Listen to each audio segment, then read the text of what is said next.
Hello friends, मैं अंकित वर्मा स्वागत करते हैं आप सभी का TAC classes by Ankit sir में। फ्रेंड्स, आज हम बात करेंगे इसमें मैथ के प्रैक्टिस सेट नंबर 53 के बारे में। तो फ्रेंड्स, पहले हम बात करते हैं इस प्रैक्टिस सेट में हम क्या क्या करवाते हैं। तो जैसे कराते हैं हम इसमें 15 मोस्ट इंपॉर्टेंट और एक जो होता है वह होमवर्क के तौर पर क्वेश्चन होता है। कुल मिलाकर यहाँ पर 15 या 16 क्वेश्चन होते हैं और 15 का जो सोल्यूशन होता है वह हम करवाएंगे और एक को आपको कमेंट करके बताना है फ्रेंड्स कि इसका सही जवाब क्या निकल के आने वाला है। बाकी तो आपको सबको ही कमेंट करके बताना है कि आगे आपको सॉल्व करना है, उसके बाद हमारा सोल्यूशन आपको देखना है। वीडियो को पॉज करके आपको एक एक क्वेश्चन का सोल्यूशन पहले करना है, उसके बाद आपको हमारा सोल्यूशन देखना है। तो आप कापी कलम लेकर तैयार हो जाइए और चलते हैं आज के प्रैक्टिस सेट नंबर पहले पर। तो जो प्रैक्टिस सेट नंबर यहाँ पर पहला क्वेश्चन दिया गया है, अगर आप इनमें से फ्रेंड्स किसी की तैयारी करें जैसे railway, bank, SSC, SSC CGL, SSC GD, MTS, SSC CSL, IT, BP, SSB, BSF, CPO, Agniveer, ALP technician, UP triple SC PET, CRPF, army, navy, CTET, UP BEd, bank PO, group D, air force, CDS, NTPC, CRPF, UP police, दरोगा, IB, SST stenographer या किसी भी state के किसी भी exam की आप तैयारी कर रहे हैं तो आप सभी के लिए यह जो प्रैक्टिस सेट है यह बहुत ही महत्वपूर्ण होने वाला है। जिसमें भी मैथ पूछा जाता है, गणित जो है जिसमें भी पूछा जाता है, उन सभी के लिए बहुत ही उपयोगी होने वाला है। और देरी न करते हुए अपने प्रैक्टिस सेट नंबर पर वह दिया गया है, याद एक 4 अंकों की संख्या यक्स 58y 9 से पूर्णतः विभाज्य है तो यक्स प्लस वाई का न्यूनतम मान क्या होगा। फ्रेंड्स, हमको यक्स प्लस वाई का न्यूनतम मान बताना है कि क्या निकल के आने वाला है। तो यक्स और वाई का मतलब कि 9 से अगर कोई भी संख्या विभाज्य होती है तो वह उसका नियम क्या है कि उसका जो योग होता है, संख्याओं का योग जो सम अगर हम कर देंगे तो वह 9 से विभाज्य होनी चाहिए। तो हम संख्याओं का सम करते हैं 5 प्लस का 8 प्लस का वाई बटे का 9। अगर हम इसको 9 से विभाजित करते हैं तो यह 9 से विभाज्य होने वाला। जैसे हम अगर 8 और 5 करते हैं, 8 5 कितना निकल 13 निकल के आएगा। 13 प्लस का यक्स प्लस का वाई बटे में 9। तो यक्स प्लस वाई की जगह पर हम क्या रख दें फ्रेंड्स, क्या मान रख दें जिससे कि यह 9 से विभाज्य हो जाएगा। यक्स प्लस वाई का क्या रखना है, न्यूनतम मान रखना है। तो न्यूनतम मान क्या हो जाएगा, 5 हो जाएगा, क्योंकि 13 और 5 करेंगे तो 18 निकल के आएगा। तो 5 किस विकल्प में दिया गया फ्रेंड्स, 5 दिया विकल्प नंबर सी में। तो विकल्प नंबर सी यहाँ से सही जवाब निकल के आ जाएगा। तो 13 5 करेंगे 18 हो जाएगा, 18 जो कि 9 से विभाज्य है। तो यहाँ पर यक्स और वाई का न्यूनतम मान क्या आएगा, 5 निकल के आएगा। तो आशा करते हैं फ्रेंड्स आपको यह प्रश्न समझ में आया होगा। अगर फ्रेंड्स प्रश्न समझ में आए तो आप हमारे वीडियो को प्रैक्टिस सेट को यहाँ जो लाइक कर दीजिएगा और लाइक करने के बाद तुरंत चलते हैं नेक्स्ट क्वेश्चन पर। नेक्स्ट क्वेश्चन है, संख्या जो है 10 0 32 8 जो है 10 0 32 8 कहा गया 23 से विभाज्य है। यदि इस संख्या के अंकों को आरोही क्रम में पुनराव्यवस्थित किया जाए और इस प्रकार निर्मित संख्या में से 13 का 5 गुना घटा दिया जाए तो परिणामी संख्या निम्नलिखित में से किससे विभाज्य होगी। बताया गया कि यह संख्या जो है 23 से विभाज्य है। हम 23 से क्यों चेक करेंगे इसको, जब 23 से विभाज्य कहा गया है तो 23 से यह विभाज्य होगी। अगर हम इसको हम आरोही क्रम में लिखते हैं, आरोही क्रम मतलब क्या होता है, पहले बड़ा वाला होता है, बड़ा वाला इसमें क्या है 8 है, उससे छोटा वाला क्या है, उससे छोटा 5 है, उससे छोटा 3 है और उससे छोटा 2 है और उससे छोटा 1 है और 0 हो जाएगा। अब कहा गया है इनमें से जो है संख्या का 13 गुना, मतलब कि 13 का अगर हम करते हैं 5 गुना, 13 गुणे 5 करते हैं तो 65 आएगा। अब इसमें से घटाया गया है 65, इसमें से हम घटा देते हैं तो 65 इसमें से घटाने पर 10 में से 5 चला जाएगा, 5 बचेगा और यहाँ हो जाएगा 0, 0 में से 10 में से 6 चला जाएगा तो 4 बचेगा, 1 बचेगा और 3 5 8 तो 85 31 45 है। तो यह किससे विभाज्य होने वाला है। तो अगर हम चेक करते हैं तो 11 से विभाज्यता का नियम क्या होता है कि संख्याओं का योग जो है वह 11 से विभाज्य होना चाहिए। तो 8 और 5 मतलब कि संख्याओं का मतलब कि संख्या अगर हम इनका योग कर देते हैं तो यह 11 से विभाज्य होनी चाहिए। अगर देखते हैं फिर यह 11 से विभाज्य कि 8 और 3 हो जाएगा 11, 11 5 करने 11 और 4 करेंगे, एक अल्टरनेट डिजिट का अगर हम सम करते हैं तो उनका दोनों का अंतर जो है मतलब अल्टरनेट का और प्लस अल्टरनेट का जो अंतर आएगा तो वहाँ पर 11 से विभाज्य या 11 का गुणा आएगा। तो देखते हैं 8 और 3 11, 11 और 4 करेंगे फ्रेंड्स तो यहाँ पर आएगा 15 आएगा। तो यहाँ पर 5 1 6 5 1 6 5 11, यहाँ पर 11 निकल के आ रहा है। तो यहाँ पर देख रहे हैं यह 11 से विभाज्य नहीं है, तो हम कहेंगे यह भी 11 से विभाज्य नहीं है, 11 से विभाज्य नहीं है। तो अब चेक करते हैं 5 से क्या विभाज्य होगी जी हाँ, 5 से या विभाज्य, क्योंकि अंत में 5 ही आ रहा है। तो 2 से विभाज्य तो नहीं होगी। 3 से विभाज्यता का नियम क्या होता है फ्रेंड? 3 से विभाज्यता का नियम होता है कि जो है संख्याओं का जो योग है वह 3 से विभाज्य होगा। तो 5 4 9, 9 1 10, 10 3 13, 13 5 18, 13 5 करेंगे 18, 18 और 8 कर देंगे फ्रेंड्स यहाँ से, तो निकल के आएगा 18 और 8 करेंगे तो 26 निकल के आ जाएगा। तो 26 जो कि है 3 से विभाज्य नहीं है, तो या 3 से विभाज्य नहीं होगी, तो हम कहेंगे यार सिर्फ 5 से विभाज्य हो जाएगी। तो 5 से विभाज्य होगी, 5 से विभाज्य होगी, 5 बी में है तो बी सही जो है हम निकल के आ जाएगा। जैसे ही बी सही आता है फ्रेंड, तुरंत चलते हैं नेक्स्ट क्वेश्चन पर। तो नेक्स्ट क्वेश्चन दिया गया है, याद संख्या 63 36 63 और 3 पी जो है 132 द्वारा विभाज्य है, तो पी का मान क्या होगा? हमको फ्रेंड्स पी का मान निकालना है कि क्या निकल के आने वाला है। तो 132 क्या है? 132 किसका गुणक? हम कहेंगे 11 गुणे 12 करने पर 132 निकल जाएगा। अब 12 किसका होने वाला है? 12 होता है 3 और 4 का गुणज होता है। अब संख्याएं जो है हम कहेंगे संख्या अगर यहाँ पर दिया गया है तो यह संख्या जो है यह 4 से पूरी तरह से विभाज्य है। 4 से पूरी तरह से विभाज्यता का नियम क्या है? 4 से विभाज्यता का नियम क्या है? जो अंत की संख्याएं हैं, 2 संख्याएं हैं, यह 4 से विभाज्य होनी चाहिए। 4 से विभाज्य कौन सी संख्या होंगी? अगर अंत में हम रखते हैं तो यहाँ पर अगर हम 32 पी है मतलब 3 पी है, तो हम पी की जगह पर हम क्या रख दें जिससे यह 4 से विभाजित होगा? हम कहेंगे 32 और 36, यहाँ पर 2 भी रख सकते हैं और 6 भी रख सकते हैं, तो मतलब कि 32 हो जाएगा और एक 36 भी हो जाएगा। अब देखते हैं 3 से विभाज्य है कि नहीं। 3 से विभाज्यता का नियम क्या होता है? संख्याओं का योग जो है वह 3 से विभाज्य होनी चाहिए। तो 3 का गुणज यह भी, या भी और या भी और या भी, मतलब सारे 3 का है। तो अंत में जो पी की जगह पर आएगा वह 3 का गुणज ही आएगा, या 3 आएगा या 3 का गुणज ही आएगा। मतलब हम कहेंगे 32 तो नहीं हो सकता, 32 तो गलत होएगा, और जो आएगा वह 36 ही आएगा। 36 से मतलब कि y की जगह पर क्या है फ्रेंड? p की जगह पर हम 6 रख देंगे तो वही सही जवाब निकल के आएगा। 6 किस में है? ऑप्शन नंबर सी में है। तो ऑप्शन नंबर सी यहाँ से सही जवाब निकल के आ जाएगा। जैसे ही फ्रेंड्स ऑप्शन नंबर सी सही आता है, हम निकल चलते हैं नेक्स्ट क्वेश्चन पर। अगला प्रश्न है, वह सबसे बड़ा धनात्मक पूर्णांक कौन सा है?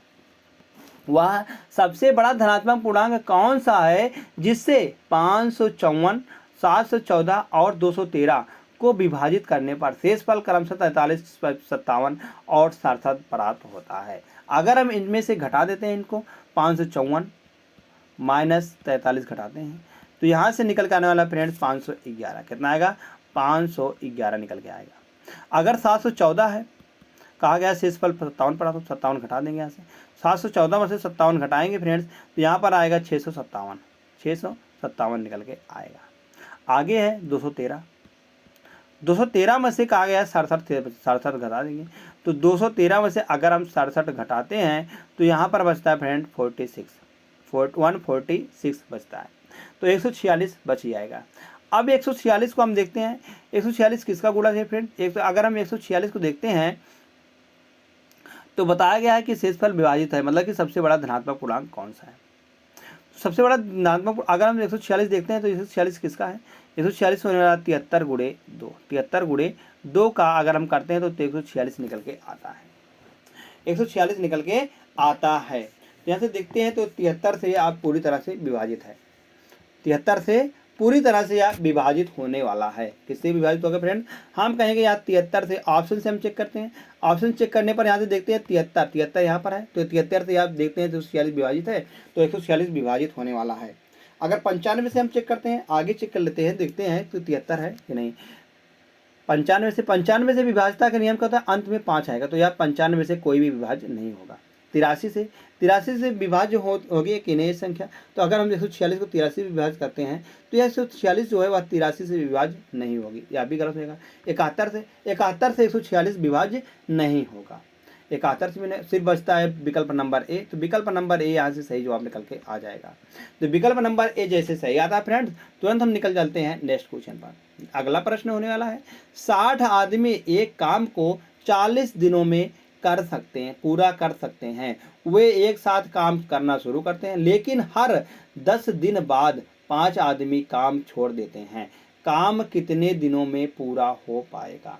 तो फ्रेंड्स हम कहेंगे यह मोस्ट इम्पॉर्टेंट प्रश्न है, इस पर मोस्ट इम्पॉर्टेंट का आप टिक लगा लीजिएगा, क्योंकि यह जो है प्रश्न बहुत ही मोस्ट इम्पॉर्टेंट कैसे होना है। जैसे दिया गया 60 आदमी एक काम को 40 दिन में पूरा करते हैं। कोई काम है, 60 आदमी है, 40 दिन में पूरा करेंगे, तो टोटल काम यहाँ से निकल के 6 24 2400 काम निकल के आ जाएगा।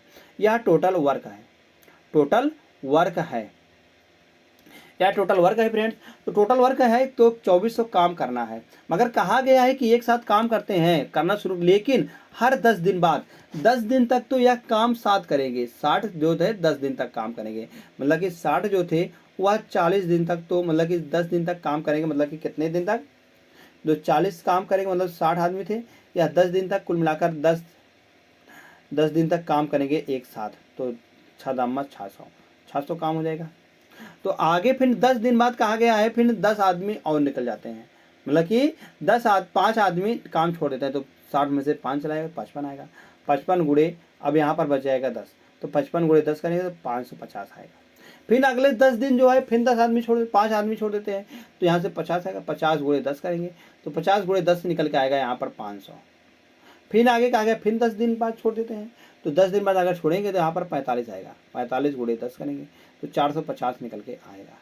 अब इन सबको हम जोड़ते हैं तो कितना निकल के आएगा फ्रेंड, 0 आता है, यहाँ पर 0 हो जाएगा, और 0 5 5 10 0 हो जाएगा, और एक बच जाएगा 4 5 5 10 5 15 5 चौक 20 20 1 21 2100 निकल के आ गया है। 2100 निकल के आ गया फ्रेंड्स। कितने दिन का काम, 1 2 3 4 40 दिन का काम निकल के आ गया है, 2100 काम आ गया है। अब हमको काम करना है 2400, तो कितने का अंतर आ रहा है यहाँ पर, तो हम कहेंगे यहाँ से यहाँ तक 300 का अंतर आ रहा है।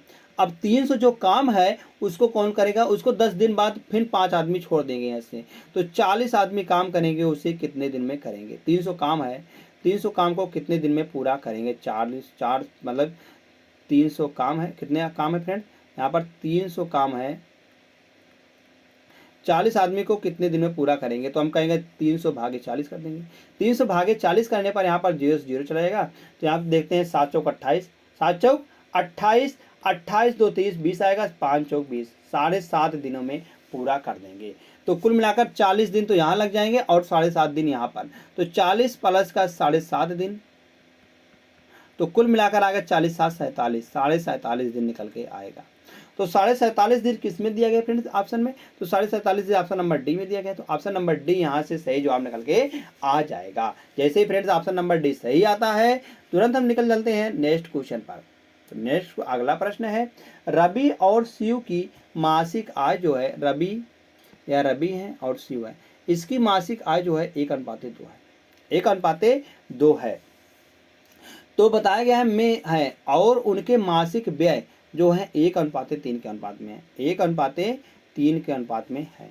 यदि प्रत्येक प्रति माह जो है जो जितने भी हैं सभी लोग प्रत्येक माह 4000 की बचत करते हैं, कितने की, यह भी 4000 की बचत कर रहा है और यह भी 4000 की बचत कर रहा है, 4000 की बचत कर रहा है। तो शिव की मासिक आय ज्ञात कीजिए। शिव की हमको मासिक आय बतानी है कि शिव की मासिक आय क्या निकल के आएगा। तो इस प्रकार के प्रश्न सॉल्व करने के लिए फ्रेंड्स इसमें हम लगाते हैं क्रॉस मेथड। क्रॉस मेथड कैसा होता है, जैसे हम देखा गया है क्रॉस मेथड, यहाँ पर 400 का दोनों बचत कर रहे हैं, तो यहाँ पर इन दोनों का हम करते हैं आपस में गुणा, इन दोनों का आपस में गुणा करते हैं और इन दोनों का भी आपस में गुणा करते हैं। इन दोनों का जो गुणा आएगा 4 3 12 1200 आएगा, और 4 का नाम 4 12,000 और 4,000 आएगा। इन दोनों का हम निकाल लेते हैं अंतर, 12,000 और 4,000 का अंतर कितना आएगा फ्रेंड्स, 8,000 निकल के आएगा, 8,000 निकल के आएगा। गुणा करके अंतर निकाल लेते हैं। अब की बार फिर गुणा करेंगे, गुणा अब की बार किसका करना है, अब की बार गुणा करेंगे 2 का 1 से गुणा करेंगे और 1 का 3 से गुणा करेंगे, 1 का 3 से गुणा करेंगे। यहाँ पर भी अंतर निकालेंगे, 3 1 3 2 1 2, 2 और 3 का अंतर जो आएगा वह 1 निकल के आएगा, इसका इसके बराबर कर देंगे। तो यहाँ से 1 बराबर आ रहा है 8,000, 1 बराबर आ रहा है 8,000। तो हमको निकालना है किसकी मासिक आय, शिव की मासिक आय। शिव की जो मासिक आय थी वह 2 रेशियो में थी, 2 रेशियो में थी। 1 रेशियो बराबर दिया गया 8,000, तो 2 रेशियो बराबर निकल के आएगा 8 दूनी 16,000 निकल के आ जाएगा। तो 1 2 बराबर 16,000, मतलब शिव की जो रेशियो थी वह आय थी वह 16,000 थी, और जो है रवि की जो आय थी वह 8,000 थी। तो हमको शिव की निकालना है, तो शिव की 16,000 निकल 16,000 ऑप्शन नंबर डी में है। तो ऑप्शन नंबर डी यहाँ से सही जवाब निकल के आ जाएगा। जैसे ही फ्रेंड्स ऑप्शन नंबर डी सही आता है, हम तुरंत निकलते हैं नेक्स्ट क्वेश्चन पर। नेक्स्ट क्वेश्चन क्या दिया गया, अगला प्रश्न है, 6 अंकों की वह बड़ी से बड़ी संख्या कौन सी है जिसे 16, 24, 72 और 84 में से प्रत्येक से प्रत्येक से विभाजित करने पर शेषफल 15 बचता है।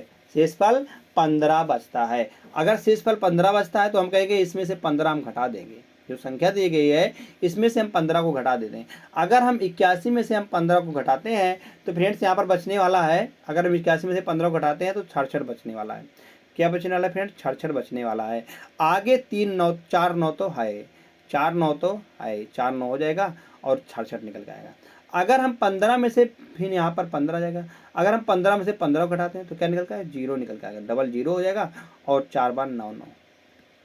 फिर आगे है, आगे इसमें से हम 15 घटा देंगे तो 15 63 में से जब हम 15 घटाएंगे तो यहाँ पर आएगा 8 और इधर निकल के आएगा फ्रेंड्स 5 में से 1 जाएगा 4, 48 निकल के आने वाला है।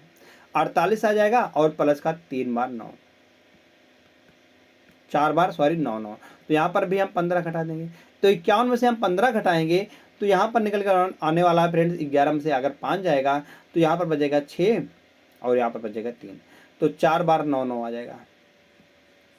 तो देखते हैं फ्रेंड्स, इसमें से बताया गया कि बड़ी से बड़ी संख्या कौन सी होगी जो जिसे 16, 24 और 72, हम 72 से पहले देख लेते हैं विभाज्यता का। 72 से विभाज्यता का नियम क्या होता है, 9 और 8 से विभाज्य होनी चाहिए।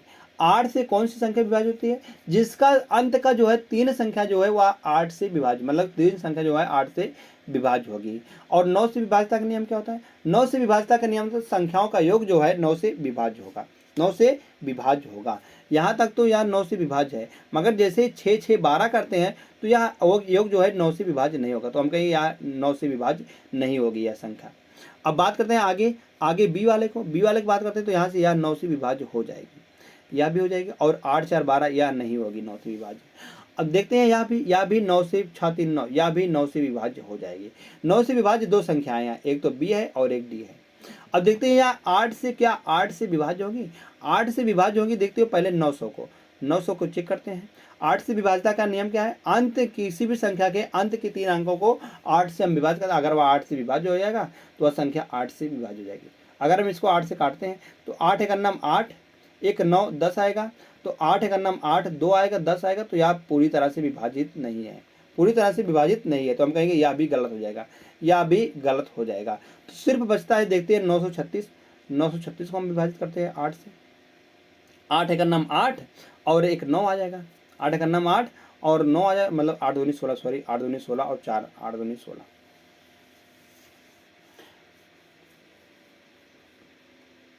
तो देखते हैं फ्रेंड्स, यहाँ देखते हैं 8 से विभाजित है कि नहीं। यह 8 से 8 एक अन्नम 8, 1 9 13 आ जाएगा, तो 8 एक अन्नम 8 और 4 बचेगा 8, 4 बचेगा तो हो जाएगा, यहाँ पर बचेगा कितना फ्रेंड, 5 बचेगा, 8 7 56। यह विभाजित होने वाली है, यह पूरी तरह से विभाजित, क्योंकि 8 का नाम 8 करेंगे तो यहाँ बच जाएगा 1 13, तो 8 का नाम 8 और 5 13, 8 5 13 13 56 हो जाएगा, 8 7 56 117। मतलब कि यह जो है यह संख्या जो है यह संख्या 8 से विभाज्य है। तो हम कहेंगे जो डी वाला है यही बिल्कुल सही जवाब निकल के आ जाएगा। जैसे फ्रेंड्स बिल्कुल डी सही आता है, तुरंत हम भागते हैं नेक्स्ट क्वेश्चन पर। अगला प्रश्न है, अगला प्रश्न दिया गया फ्रेंड्स यह है स्टैटिस्टिक्स का प्रश्न है, यह स्टैटिस्टिक्स का प्रश्न है। तो यह प्रश्न आप सभी के लिए नया होने वाला है, क्योंकि अभी तक प्रैक्टिस सेटों में अभी तक हमने 52 प्रैक्टिस सेट कराया है, किसी में भी मैंने स्टैटिस्टिक्स को नहीं रखा था, मगर इसमें जो है हम एक प्रश्न को रख रहे हैं स्टैटिस्टिक्स को।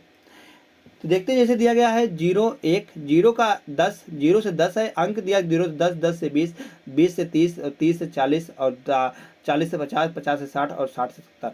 इसमें हमको निकालना है माध्य। माध्य बराबर क्या होता है फ्रेंड, माध्य बराबर होता है सिग्मा एफ आई एक्स आई और बटे एफ आई। तो सिग्मा एफ आई क्या है, एफ आई का मान निकालते हैं। तो एफ आई बराबर क्या होता है फ्रेंड्स, एफ आई बराबर होता है, या जो दिया गया है इनका योग, एफ आई बराबर ये होता है, और एक्स बराबर एक्स आई बराबर क्या होता है, एक्स आई बराबर होता है जो ये संख्या दी गई है इनका दोनों का हम कर देंगे योग करके इनका आधा करेंगे। इनका आधा करने पर कितना आएगा, वही होता है एक्स आई। एक्स आई बराबर क्या होता है फ्रेंड, एक्स आई बराबर जो अंक दिया गया है 0 प्लस 10 और इनका बटे 2 कर देंगे तो कितना 5 निकल के आएगा। तो 5 हो जाएगा यहाँ पर क्या हो जाएगा, यह 5 है और एक्स आई बराबर यह 5 है और यह कितना 10 और 20 10 30 हो जाएगा। 30 का आधा करेंगे तो 15 आएगा, 15 और इसमें फिर का आएगा आगे 20 30 करेंगे 50 आएगा, 25 हम इसमें 10 जोड़ेंगे तो 25 निकल के आएगा। 25 ऐसे हम 10 का हम सब में जोड़ देंगे तो 25 10 35 35 10 45 45 और 10 करेंगे 55 55 और 10 करेंगे तो 65 आएगा। अगर हम इन सबको जोड़ते हैं तो जोड़ने पर कितना आ रहा है 5 5 10 5 3 15 5 4 20 50 25 5 6 30 5 6 30 5 7 35 5 7 35 हमको जोड़ना नहीं, हमको इससे आपस में क्या करना है एक्स आई आ गया और एफ आई आ गया। एफ आई बराबर कितना है इतना, तो इन दोनों को आपस में गुणा कर दे क्योंकि यहाँ पर ऊपर क्या है गुणा दिया गया है। इन दोनों को आपस में हम कर देंगे गुणा तो 5 दूनी 10 आएगा और 5 15 चौका 60 आएगा और 12 गुणे 25 गुणे 12 करेंगे 25 चौका 100 आएगा और 100 को 3 से गुणा करेंगे 300 आएगा। यहाँ पर देखते हैं इसको 21 गुणे 35 करते हैं, 21 गुणे 35 करने पर यहाँ पर फ्रेंड्स आया 735 निकल के आएगा। फिर 45 गुणे 6 करेंगे 45 दूना 90 45 दूना 90 आएगा 9 9 3 27 270 निकल के आएगा। आगे 55 तिहाई करेंगे तो आएगा 165। 55 तिहाई कितना निकल गया फ्रेंड, 55 तिहाई निकल के आएगा 165 निकल के आएगा। आगे 62 दूना 65 दूना करेंगे 130 हो जाएगा। तो इन सबको हम ऐड कर लेते हैं, इनको जो है क्योंकि सिग्मा एफ आई एक्स आई है तो सिग्मा यह निकल के आएगा एफ आई और एक्स आई, इसका मान कितना है तो इन सबको हम ऐड कर लेंगे। इन सबको ऐड करने पर 5 5 10 5 5 10 और 0 है यहाँ पर और यहाँ पर 0 है, ठीक है तो 5 आएगा 5 5 10 0 आएगा और 1 आएगा हासिल और 3 7 3 10 10 और 3 13 13 10 3 13 13 और 6 करेंगे 13 और 6 निकल के आएगा फ्रेंड। तो अगर हम 13 और 6 करने तो 19 आएगा 19 और 1 20 20 1 21 20 1 20 और 19 1 20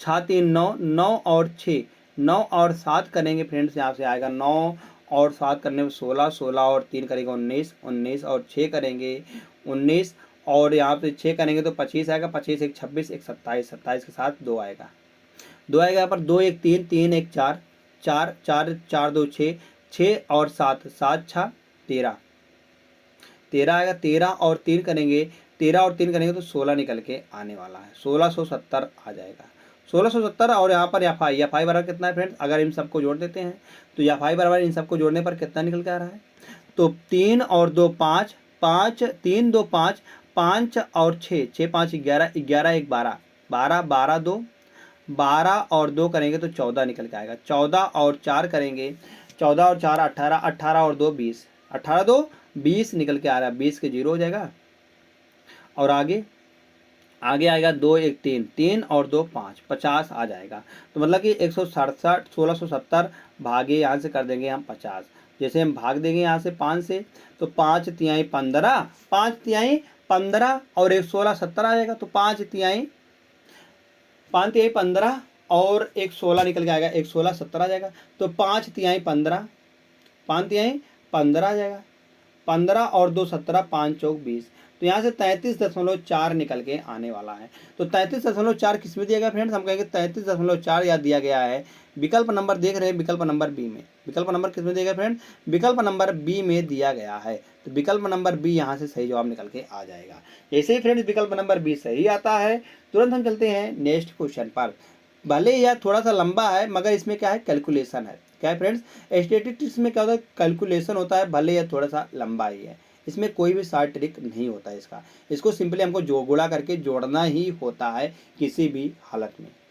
तो चलते हैं फ्रेंड्स, आशा करते हैं आपको यह प्रश्न समझ में आया होगा। जैसे समझ में आया तुरंत चलते हैं नेक्स्ट क्वेश्चन पर।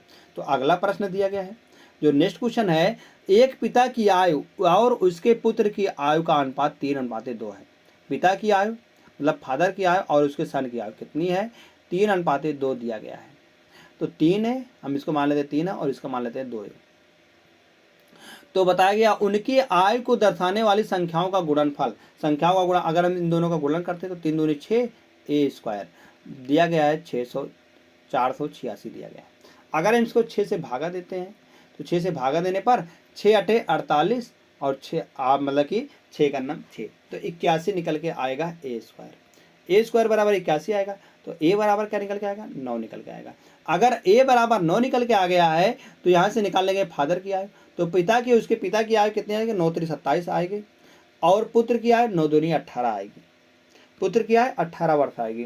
तो बताया गया 5 वर्ष बाद उनकी आयु का अनुपात क्या आएगा। अगर 5 वर्ष बाद हमको निकालना है तो समूह हम 5 ऐड कर देंगे, तो इसमें हम 5 ऐड करेंगे और इसमें हम 5 ऐड करेंगे, 27 और 5 करेंगे पेरेंट्स यहाँ से 32 आएगा, और 18 और 5 करेंगे तो यहाँ से निकल के आएगा 23, तो 32:23 निकल के आ जाएगा। उन दोनों के अनुपात जो है 8 वर्ष बाद, 5 वर्ष बाद। तो 32:23 किस में दिया गया, विकल्प नंबर ए में, तो विकल्प नंबर ए यहाँ से सही जवाब निकल के आ जाएगा। जैसे फ्रेंड्स विकल्प नंबर ए सही आता है, हम भागते हैं तुरंत नेक्स्ट क्वेश्चन पर।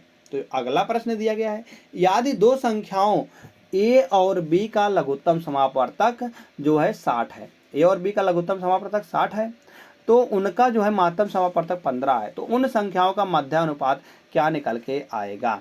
अगर हम देखते हैं तो इन संख्याओं का दो है, तो अगर हम बात करते हैं तो पहली संख्या गुणे दूसरी संख्या बराबर क्या होता है एलसीएम गुणे एचसीएफ। तो एलसीएम कितना है, एलसीएम है 60 और एचसीएफ है फ्रेंड्स 15, तो यहाँ से पहली संख्या गुणे दूसरी संख्या निकल के आ जाएगी। तो पहली संख्या को अगर हम 15 छक्का करते हो 15 छक्का 90 आएगा, तो 900 आएगा। पहली संख्या गुणे दूसरी संख्या बराबर 90 आ गया। तो बताया गया मध्य अनुपात, अगर कहीं पर दो संख्याएं दी गई हैं, जैसे दो संख्याएं ए बी दी गई हैं, अगर हमको इनका मध्य अनुपात निकालना हुआ तो मध्य अनुपात कैसे निकाला जाता है, अंडर रूट करके ए बी कर देते हैं, यह होता है मध्य अनुपात। ऐसे ही इन संख्याओं का दो संख्याएं हैं तो गुणे में दिए गए हैं, वैसे गुणे में दिए गए हैं तो गुणा 900 आ रहा है, तो इनका मध्य अनुपात क्या निकल गया, इनका मध्य अनुपात निकल गया, इनका वर्ग कर देंगे, वर्गमूल निकाल लेंगे, 900 का वर्गमूल क्या निकल के आएगा 30 निकल के आ जाएगा। तो इन दोनों संख्याओं का मध्य अनुपात 30 निकल के आ जाएगा। 30 विकल्प नंबर डी में है, विकल्प नंबर डी फ्रेंड्स सही जवाब निकल के आ जाएगा। जैसे ही विकल्प नंबर डी सही आता है आते हैं नेक्स्ट क्वेश्चन पर, तो जो कि अगला प्रश्न दिया गया है, क्या दिया गया, क्वेश्चन नंबर 11 है, पी और क्यू किसी काम को 14 दिनों में कर सकते हैं। पी और क्यू जो है वह एक काम को 14 दिन में कर सकते हैं, कोई काम है उसे 14 दिन में कर सकते हैं। पी प्लस क्यू किसी काम को 14 दिन में कर सकते हैं, और क्यू और आर मिलकर इसे 21 दिनों में कर सकते हैं। क्यू और आर 21 दिनों में कर सकते हैं। तो इन दोनों का हम यहाँ से निकाल लेंगे एलसीएम, तो निकल गया टोटल वर्क 14 और 21 का एलसीएम जो निकल के आएगा वह निकल गया 42, तो 14 तिया 42 और 21 दूना 42। तो बताया गया याद है पी जो है वह आर की तुलना में 2 गुना अच्छा कार्मिक है।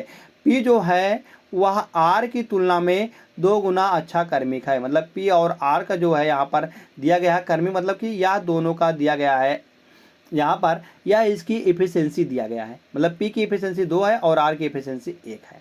2 गुना अच्छा कार्मिक है, तो क्यों अकेले उस काम को कितने दिन में कर लेगा। तो पी जो है वह 2 काम करता है और क्यू जो है वह यहाँ से अगर 2 काम पी करेगा तो क्यू कितना काम करेगा, 1 काम करेगा। अगर क्यू यहाँ पर 1 काम करता है तो आर 1 काम करेगा, जो कि यहाँ पर भी दिया गया है आर 1 ही काम करता है। तो हम निकालने हैं पी बराबर कितना, पी एक दिन में 2 काम करता है और क्यू एक दिन में 1 काम करता है और आर एक दिन में 1 काम करता है। तो बताया गया है कि 42 कामों को वह कितने दिनों में करेगा। तो 42 कामों को कौन करेगा, क्यू जो है वह कितने दिनों में करेगा, क्यू की एफिशिएंसी कितनी है 1 है, तो 1 से यहाँ पर भागा दे देंगे, तो 1 से भागा देंगे तो यहाँ पर आएगा 42 दिन। तो 42 दिन में जो है वह क्यू पूरा काम कर लेगा। तो 42 किस ऑप्शन में दिया है, 42 ऑप्शन नंबर सी में है। ऑप्शन नंबर सी यहाँ से सही जवाब निकल के आ जाएगा। जैसे ऑप्शन नंबर सी सही आता है, हम चलते हैं जैसे दिया गया यदि एक समचतुर्भुज के विकर्णों का योग जो है वह यल है और उसका परिमाप 4p है, तो उस चतुर्भुज का क्षेत्रफल क्या होगा। तो उस चतुर्भुज का हमको क्षेत्रफल निकालना है कि क्या निकल के आने वाला है। तो यह फ्रेंड्स बहुत ही मेरी मोस्ट इंपॉर्टेंट प्रश्न है। तो इस मोस्ट इंपॉर्टेंट प्रश्न को कैसे सॉल्व करते हैं, जैसे दिया गया है चतुर्भुज सम चतुर्भुज है और इसका परिमाप दिया गया है 4p। अगर परिमाप 4p है तो इसकी भुजा क्या हो जाएगी, p हो जाएगी, p हो जाएगा, और P हो जाएगा, क्योंकि जो भुजाओं का योग होता है वही परिमाप होता है। तो यहाँ से देख लेते हैं कि उनके विकर्णों का योग, एक विकर्ण यहाँ पर 1 है, एक विकर्ण यहाँ पर D1 है और एक विकर्ण यहाँ पर दूसरा दिया गया है D2, क्या दिया गया है, D2 दिया गया है। तो कहा गया है समचतुर्भुज विकर्णों का योग जो है, अगर हम विकर्णों का योग करते हैं D1 प्लस का D2, तो यह दिया गया है, यल दिया गया है और उसका परिमाप तो 4 दिए, ठीक है, P दिया है। तो बताया गया है कि यहाँ पर एक प्रमेय होती है फ्रेंड्स, उस प्रमेय क्या होती है, प्रमेय अगर उसके हम भुजाओं का वर्ग कर देते हैं, मतलब भुजाओं का, जैसे 4 भुजाएं तो 4 भुजाओं का वर्ग का योग कर देते हैं तो 4p² आएगा। भुजाओं के वर्ग का योग, तो भुजाओं के वर्ग, सभी भुजाओं के वर्ग का योग कर देंगे, बराबर होता है यार D1² प्लस D2², मतलब कि पहला विकर्ण धन दूसरा विकर्ण के वर्गों का योग के बराबर होता है। तो यहाँ P क्या है, मतलब P क्या है, यहाँ पर साइड है, P क्या है फ्रेंड्स, साइड है। तो साइड यहाँ पर P है, तो P यहाँ पर दिया गया है। तो निकाल लेते हैं यहाँ से, जैसे दिया गया है तो हमको D1 प्लस D2 बराबर यल निकाला। तो यहाँ पर दोनों पक्षों का हम कर देंगे वर्ग, दोनों पक्षों को वर्ग करने पर तो यह आ जाएगा D1² प्लस D2² प्लस का 2D1 और D2 आएगा, बराबर का यल² निकल के आएगा। तो D1 प्लस D2 का स्क्वायर जो है यहाँ पर दिया गया है, कितना दिया गया है, तो यहाँ से बहुत बात करते हैं, यहाँ पर दिया गया है 4p², 4p² दिया गया है, 4p² यहाँ पर दिया गया है, प्लस का 2 D1 और D2 हमको मान निकालना है, D1 और D2 बराबर यल²। तो D1 2D1 और D2 बराबर हो जाएगा यल² माइनस का 4p², यल² माइनस का 4p², यहाँ से निकल गया D1 और D2 बराबर निकल के आएगा, D1 और D2 बराबर निकल के आएगा 1/2 यल² माइनस का 4p², यल² माइनस का 4p², या D1 और D2 का आ गया मान, मतलब D1 और D2 का गुणा निकल के आएगा। तो बताया गया, तो उस चतुर्भुज का क्षेत्रफल क्या निकल के आएगा। अगर किसी भी समचतुर्भुज का हमको क्षेत्रफल निकालना होता है तो डायगोनल से, तो डायगोनल का क्या होता है, A1 D1 का होल स्क्वायर, D1 का होल स्क्वायर गुणे D2 का होल स्क्वायर बटे का 2 करने पर क्या होता है फ्रेंड्स, उसका क्षेत्रफल निकल के आता है। तो यहाँ पर D1 और D2 का मान दिया गया है हाफ यल² माइनस 4p²। हम यहाँ से इसको बटे 2 कर देते हैं, तो यहाँ पर भी बटे 2 हो जाएगा। तो बटे 2 करने पर यहाँ पर 1/4 आएगा, 1/4 आएगा यल² माइनस का 4p²। तो 1/4 यल² माइनस का 4p², तो यह दिया गया है विकल्प नंबर डी में। तो विकल्प नंबर डी फ्रेंड्स सही जवाब निकल के आ जाएगा। जैसे ही विकल्प नंबर डी सही आता है, हम चलते तुरंत नेक्स्ट क्वेश्चन पर। अगला प्रश्न दिया गया है, ए और बी ने कुछ राशियों का निवेश कर एक व्यवसाय शुरू किया। ए जो है कुछ व्यवसाय शुरू किया, 8 महीने के अंत में ए व्यवसाय से बाहर हो गया और अपना पैसा वापस ले लिया। ए और बी को वर्ष के अंत में 5:9 के अनुपात में लाभ प्राप्त हुआ। यदि बी ने 36,000 का निवेश किया था तो ए ने कितनी राशि निवेश की थी। तो फ्रेंड्स क्या होता है, लाभ बराबर होता है यहाँ से लाभ बराबर पूंजी गुणे समय, पूंजी गुणे समय। तो इसी फार्मूले का हम प्रयोग करेंगे, लाभ बराबर का पूंजी गुणे समय। लाभ का अनुपात जो है वह 5:9 दिया गया है और ए जो है वह 8 महीने तक व्यापार शुरू करता है, मगर ए का जो है राशि पता नहीं है। तो ए जो है 8 महीने तक व्यापार शुरू किया था और बी जो है वह 36,000 रुपये लेकर वर्ष के अंत में, मतलब कि वह 12 महीने तक काम किया था। बी जो है वह 12 महीने तक काम किया था। तो यह दोनों जो है, या पूंजी है उसकी और इसका समय है, या पूंजी है और इसका समय है। यहाँ पर बी जो है 36,000, बी की जगह पर यहाँ पर 36,000 हो जाएगा और पूंजी गुणे समय बराबर क्या है, लाभ आएगा। लाभ कितना है, ए का लाभ है 5 और बी का लाभ है 9। तो दोनों का अनुपात निकल के आएगा। यहाँ से काटा पीटी मचा देंगे, तो काटा पीटी मचाने पर 8 से काटेंगे तो 4 दूनी 8 और 4 तिहाई 12 और 3 9 से काटेंगे, 9 चौक 36, 9 चौक 36। यहाँ से 2 से काटेंगे, इसको 2 से काटने पर यहाँ 2 जा रहा है। तो 5 3 दूनी 6 पंचे 30, 6 पंचे 30। तो यहाँ से ए बराबर निकल के आएगा 30 के, 30 के मतलब कि 30,000 निकल के आ जाएगा। तो ए ने कितना पैसा निवेश किया था, ए ने 30,000 रुपये निवेश किया था। 30,000 ऑप्शन नंबर बी में है, तो ऑप्शन नंबर बी को यहाँ से सही लगा देंगे और तुरंत निकल जाएंगे फ्रेंड्स नेक्स्ट क्वेश्चन पर। अगला प्रश्न है, अगला प्रश्न दिया गया, यदि किसी त्रिभुज की भुजाओं की लंबाइयाँ जो हैं वह संख्याओं में 7, 24 और 30 के समानुपाती हैं। तो त्रिभुज है, तो त्रिभुज बताना है कैसा त्रिभुज है। अगर 7, 24 और 30 दिया गया है तो इनका हम कर देंगे वर्ग। अगर हम 30 का वर्ग करते हैं तो 900 आएगा, और 24 का वर्ग करने पर 576 आएगा, और 7 का वर्ग करते हैं तो 49 निकल के आता है। अगर हम 576 और 49 को जोड़ते हैं, 576 प्लस का 49, तो यहाँ कितना निकल कर फ्रेंड्स, यहाँ से 9, 6, 15 कर देंगे, 15 आएगा, और 7, 4, 11 और 1, 12 आएगा, और 5, 1, 6, 625 निकल के आएगा। 625 जो है वह 900 से कम है। 625 जो है वह 900 से कम है। अगर फ्रेंड्स कम होता है, मतलब बात करते हैं यहाँ से, अगर कम होता, जैसे यहाँ मान लेते हैं या ए है और या बी है और या सी है, अगर ए स्क्वायर और प्लस बी स्क्वायर जो है उसका मान जो है वह सी स्क्वायर के बराबर है, तो हम कहेंगे यह एक समकोण त्रिभुज आएगा। क्या आएगा, समकोण त्रिभुज आएगा। अगर फ्रेंड्स ए स्क्वायर प्लस बी स्क्वायर का मान जो है वह कम है सी स्क्वायर से, तो वह जो आएगा वह एक न्यून कोण त्रिभुज आएगा। कितना फ्रेंड, न्यून कोण त्रिभुज आएगा, न्यून कोण त्रिभुज निकल के आएगा। अगर ए स्क्वायर प्लस बी स्क्वायर का मान कम है सी स्क्वायर से कम है, मतलब कि यह जो है यह कम होने वाला है, तो हम कहेंगे अगर कम होने वाला तो यहाँ पर एक अधिक कोण त्रिभुज आएगा, अधिक कोण त्रिभुज आएगा। तो अधिक कोण त्रिभुज आएगा, तो यहाँ पर देखते हैं फ्रेंड्स यह इससे कम है, यह इससे कम होने वाला है। तो मतलब कि यहाँ पर यह जो है यह इससे ए स्क्वायर प्लस बी स्क्वायर का मान जो है यह इससे सी स्क्वायर के मान से कम है, तो यहाँ पर हम कहते हैं यह एक अधिक कोण त्रिभुज है। अधिक कोण त्रिभुज ऑप्शन नंबर बी में है, तो ऑप्शन नंबर बी यहाँ से सही जवाब निकल के आ जाएगा। जैसे फ्रेंड्स ऑप्शन नंबर बी सही आता है, हम दोनों निकलते हैं नेक्स्ट क्वेश्चन की ओर। तो अगला प्रश्न क्या दिया गया है, अगला प्रश्न है त्रिभुज ए बी सी, हम एक त्रिभुज बनाते हैं, या त्रिभुज है, त्रिभुज ए बी और सी, एक्स और वाई क्रमशः भुजाओं ए बी और ए सी पर स्थित हैं, ए बी और ए सी पर स्थित हैं एक्स और वाई। ऐसे बिंदु हैं कि एक्स वाई जो है वह बी सी के समांतर है, एक्स वाई जो है वह बी सी के समांतर है, एक्स वाई जो है वह बी सी के समांतर है या इसके समांतर है, मतलब कि एक्स और वाई या इसके समांतर है फ्रेंड्स।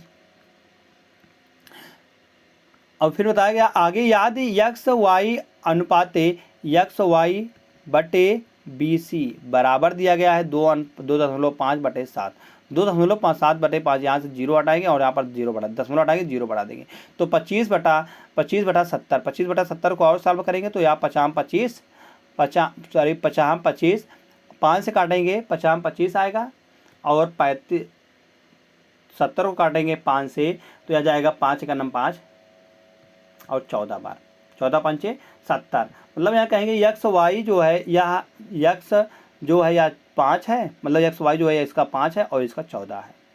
तो समलंब चतुर्भुज बी सी वाई एक्स के क्षेत्रफल का, समलंब चतुर्भुज जो है बी सी एक्स वाई का क्षेत्रफल त्रिभुज ए एक्स वाई के क्षेत्रफल से अनुपात क्या है, तो इसका अनुपात पूछा गया फ्रेंड्स, और इसके क्षेत्रफल से, मतलब कि पूरे के क्षेत्रफल से इसका अनुपात पूछा गया है। तो हम पहले निकाल लेंगे फ्रेंड्स इसका अनुपात क्या निकल जाएगा। अगर हम इतने का निकालते हैं तो इतने का अगर निकाल लेंगे पूरे में से घटा देंगे तो इतने का घट जाएगा, तो बराबर इतने का निकल के आएगा हमको। तो हमको इतने का त्रिभुज का क्षेत्रफल निकालना है, तो इतने का क्षेत्रफल निकालने के लिए हम करते हैं 14 का स्क्वायर। 14 का स्क्वायर क्या निकल के आएगा, अगर हम 14 का स्क्वायर कर देते हैं तो 5 का स्क्वायर 25 आएगा, और 14 का स्क्वायर करेंगे तो 196 आएगा। अगर 196 इतने का आ रहा है, 196 कितने का, पूरे का आ रहा है 196, और इतने का आ रहा है फ्रेंड्स, इतने का वर्ग करते हैं हम, इतने का वर्ग निकल कर मतलब क्षेत्रफल निकल के आ रहा है 25। अगर हम 196 में से 25 को घटाते हैं तब इतने का नहीं आ जाएगा हमको, इतने का क्षेत्रफल नहीं निकल के आ जाए। तो 196 में से अगर हम घटाते हैं 25 को, -25 करते हैं तो 6 में से 5 जाएगा 1 आएगा, और 9 में से 2 जाएगा 7 आएगा, और 1 आएगा। 171 निकल के आ जाएगा जो है समलंब चतुर्भुज BCXY का क्षेत्रफल। कितना निकल के आएगा? 171 निकल के आ जाएगा। 171 इतने का आ गया। तो हमको बताना है कि त्रिभुज AXY का के क्षेत्रफल से अनुपात कितना है। तो 171 बटे 25 निकल का 171 बटे 25 ए में है। तो विकल्प नंबर ए यहाँ से सही जवाब निकल के आ जाएगा। तो विकल्प नंबर ए जैसे सही आता है तुरंत भागते फ्रेंड नेक्स्ट क्वेश्चन पर। तो जो अगला प्रश्न है वह दिया गया, यदि x² बराबर 17x प्लस वाई है तो y² बराबर x प्लस 17y है, तथा x जो है x बराबर नॉट इक्वल टू y है, मतलब x बराबर दोनों बराबर x और y बराबर नहीं है। तो हमको √x² प्लस y² प्लस 1 का मान ज्ञात करना है। क्या निकल के आएगा? फ्रेंड इस क्वेश्चन का आंसर आपको कमेंट करके बताना है कि इसका सही जवाब क्या निकल के आने वाला। धन्यवाद दोस्त। अगर आपको हमारा वीडियो अच्छा लगता हो तो प्लीज़ वीडियो को लाइक कर देना, और आपने अभी तक हमारे चैनल को सब्सक्राइब नहीं किया है तो प्लीज़ हमारे चैनल को जरूर सब्सक्राइब कर लीजिएगा ऐसे ही डेली वीडियो पाने के लिए।